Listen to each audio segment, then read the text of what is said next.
তো হ্যালো বন্ধুরা, নতুন একটা গল্প নিয়ে চলে আসলাম আপনাদের সামনে। তো দুটো ধাতুর আমি গল্প করব। এটা হচ্ছে একটা লোহা আর হচ্ছে সোনা। তো লোহা আর সোনা দু বন্ধুর সঙ্গে দেখা হয়েছে। তো লোহা আর সোনাকে গল্প শোনাচ্ছে যে আচ্ছা, আমরা দুজনেই তো ভাঙ্গি গড়ি নতুনভাবে তৈরি হই। আমাকে যখন ভাঙে এবং গড়ায় তখন তো আমি তো অত আওয়াজ করি না, কিন্তু লোহা তুমি কেন আওয়াজ করো?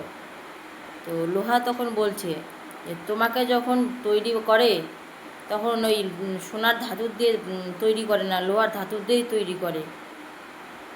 সেই ক্ষেত্রে লোহা তো তোমার আপন নয়, তাই তোমাকে তুমি অত চিল্লাও না, তুমি ব্যথাও পাও না। কিন্তু লোহাকে লোহা দিয়ে যখন বাড়ি মারা হয় সেটা আপন হলো, তাই ব্যথাটাও বেশি লাগে। তাই এই মানব জীবনে মানুষ শুধু মানুষের কথা শুনেই দুঃখ প্রকাশ করতে না পেয়ে জোরে জোরে কান্না করে, দুঃখ প্রকাশ করে।